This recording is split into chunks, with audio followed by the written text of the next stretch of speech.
Taiwan, I'm Brossard with news from here in Taiwan and around the world. Super Typhoon Krathon continues to move toward Taiwan from the southwest. It's expected to make landfall on Wednesday, and the storm is causing waves to swell along the country's coasts. The government has already evacuated thousands of people as residents brace for the storm's torrential rain and strong winds. Wesley Lewis reports. Waves up to 6 meters high slam into Taiwan's coast as Super Typhoon Krathon presses closer to the country. The Category 4 storm is expected to make landfall Wednesday in the country's flat western plains, where over 90% of the population lives. It is predicted to move northeast across Taiwan's main island in the following days. The storm's path is unusual, as typhoons generally hit the country from its mountainous and less populated east. Officials say Krathon will bring winds of over 230 kilometers an hour, prompting concern among residents in the southern city of Kaohsiung, where the typhoon is expected to hit first. 家里当然要做防台准备啊，譬如说我们的衣物啊，我们种的花盆啊，还有因为今天可能会大潮，潮水会升高，所以我们家要有很多挡板。 Thousands of people in remote mountainous regions of eastern Taiwan have been evacuated, many of them brought to local schools like this one for shelter. The region has already been hit with heavy rain, causing rivers to swell and mountainsides to crumble. Local officials have rushed to reinforce the area's infrastructure ahead of the storm's arrival. 先做一个预防色的铺设，我们避免如果雨势太大，洪水会溢溢出来。 Officials in Hualien and Taidong in the country's east have closed off major roads and bridges and suspended rail services, while planes have now been grounded around the country, leaving many tourists stranded. 本来是预计今天要去台东，现在就刚去火车站，火车都不通了，只能被关在这里啦。 Back in Kaohsiung, fishers have been securing their boats, and residents have been crossing their windows with tape to withstand typhoon winds, as well as practicing rapid flood response drills. 那我们考虑到说，可能水来的时候，它可能只有几分钟的因应时间，所以呢，我们今天特别做防台演练，好，这个防水闸门。 Taiwan is no stranger to powerful storms like this. But as an intensifying Super Typhoon Krathon heads straight towards the country's populated southwest coast, residents across the country are doing their best to brace for the worst. Eason Chen and Wesley Lewis for TaiwanPlus. People living in Taiwan's mountainous areas are evacuating their homes as Super Typhoon Krathon approaches, with many uncertain how long they have until they can safely return home. 我们准备义务是3套，大概2、3天左右。对，因为那个台风真的转得太慢了。 Taiwan's weather agency predicts the typhoon will make landfall on Taiwan's southern coast and exit via Hualien on the east coast. The potential damage would be a major setback for the rural county. In April, Hualien was the epicenter of Taiwan's most destructive earthquake in almost 25 years and is also recovering from July's Typhoon Kami. Preparations are in full swing for Taiwan's National Day next week. Our reporter Sandy Chi went to a school in Taipei to see how one group of specially selected students have been training for the big day.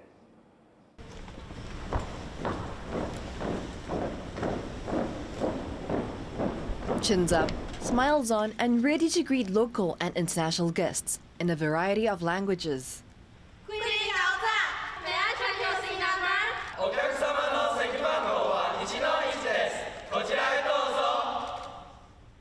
These are the 22 students who have been handpicked to serve as ushers for Taiwan's National Day on October 10th. After undergoing a rigorous audition and selection process, they have been preparing for this day since August. To become a National Day usher is no easy task. Their training requires to learn how to walk, talk, and present themselves in the most appropriate manner. So can you tell me, what was the most challenging part of the training? So throughout the past 3 months of the practice, I would say the hardest part is to work on our public speaking skills and also oral conversation, because in our daily life we don't got this many of chances to practice our oral conversation skill. The usher's job is more than just talking with guests and showing them to their seats. These students also underwent training to deal with emergency situations, including earthquakes. 我们礼宾人都会第一时间下去安抚现场的贵宾，也会有一位礼宾人去询问管制官是否要进行疏散。那如果有需要进行疏散的话，我们也会以最快的速度引导贵宾至凯达格兰大道进行避难。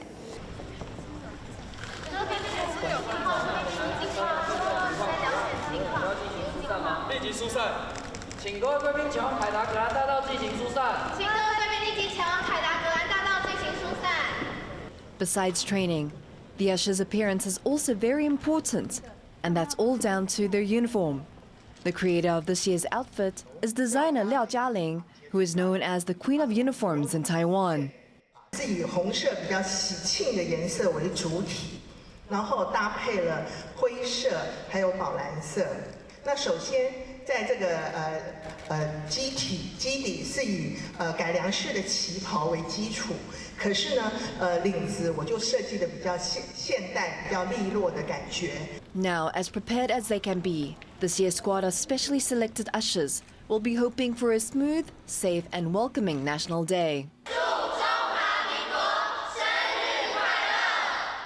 Klein Wong and Sanny Chi for TaiwanPlus. U.S.-Taiwan trade ties were center stage at an event on Tuesday promoting business between the two countries.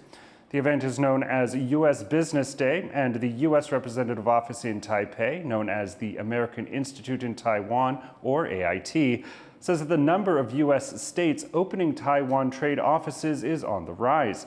There were just 6 in 2021, and that number has grown to 24 in the past 3 years. AIT officials also say that two-way investments are growing for high-tech supply chains.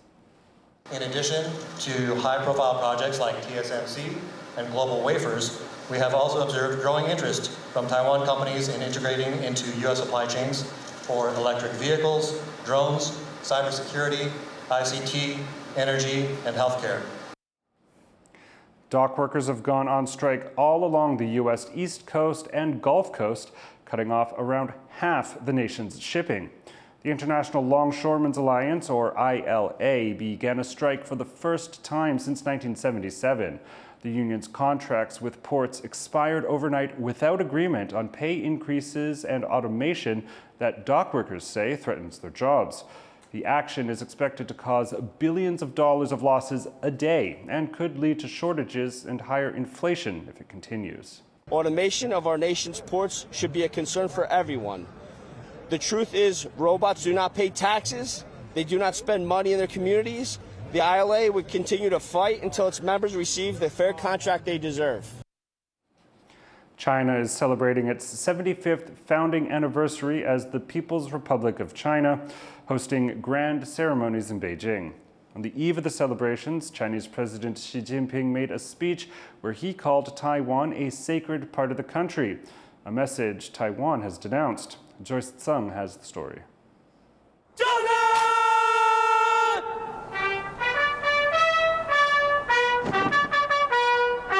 A flag-raising ceremony in Beijing's Tiananmen Square. This, where a public uprising was once brutally crushed, is the focal point for the pomp and ceremony for the 75th anniversary of the Communist People's Republic of China, or PRC.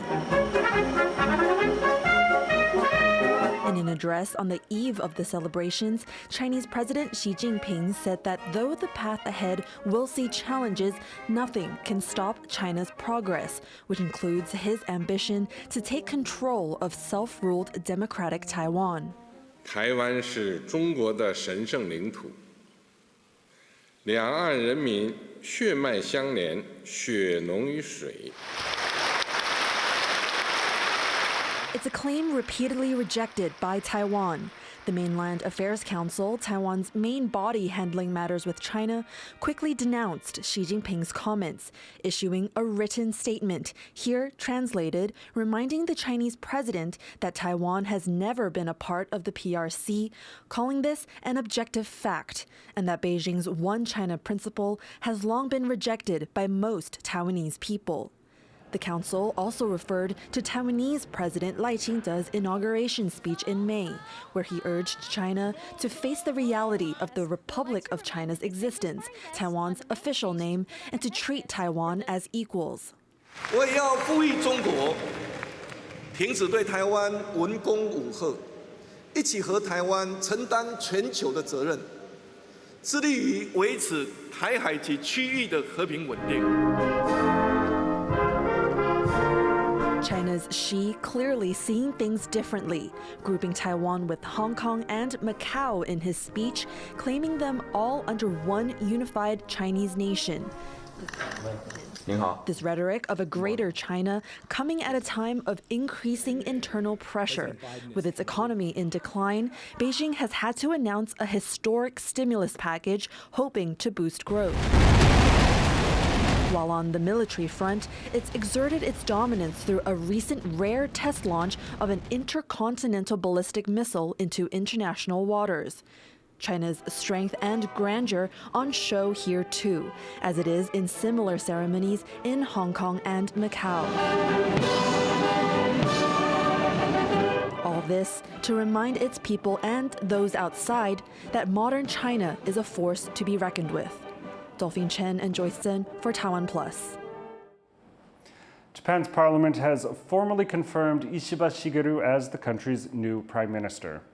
Ishiba replaces Kishida Fumio, who stepped down after nearly 3 years in office over scandals that hurt his approval ratings.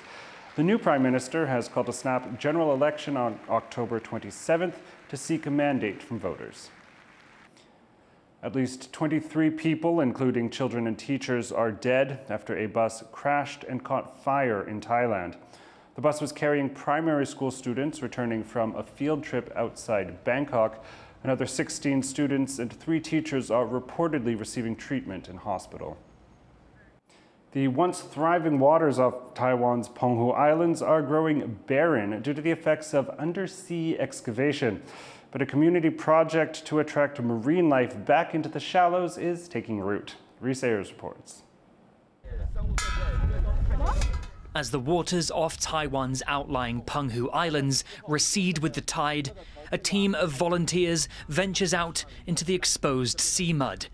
Wielding handfuls of seagrass shoots, they're ready to restore life to these dying shallows. 这样就是一株一株的一个海草。那我们等一下种的时候啊，就是这样子一株一株的这样子把它插下去。 Gungzi village was once a hotspot for seagrass, an often overlooked component of marine ecosystems that offers food and shelter to a wide range of sea life. But long-term excavation projects in the channels around Penghu have buried much of the seagrass under displaced sand. 水的深度跟以前比起来，差不多被埋了到2公尺以上，所以里面的生物啦，包括海草啦什么的，都埋掉了，那没办法生长。 Enlisting the help of the local community, the Penghu Marine Biology Centre has made it their goal to restore these intertidal zones to their former glory. Several parts of the Penghu Island chain were designated seagrass protection zones back in 2022. But farming seagrass is no easy task. 航道那个你因为水流的关系，每天那个沙滩会跑来跑去，你海草就没办法附着在上面。 Certain shellfish harvesting tools have been prohibited to help protect the budding seagrass shoots, which, if allowed to thrive, would bring more than plant life back to these waters. 在这样的环境去种海草的话，它可以提供很多的一些幼苗，能够在这边栖息，然后这边成长觅食，那最后就会变成是我们渔民朋友的他们的一个渔获。 With the combined efforts of marine scientists and local volunteers, there's hope yet that these once thriving waters can again sustain an abundance of life. Fu Huaheng and Resigns for TaiwanPlus. Thanks for watching What's Up Taiwan. Finally, we leave you with more footage of the weather across Taiwan as Super Typhoon Krathon moves closer. I'm Philip Brossard. Take care, and we'll see you next time.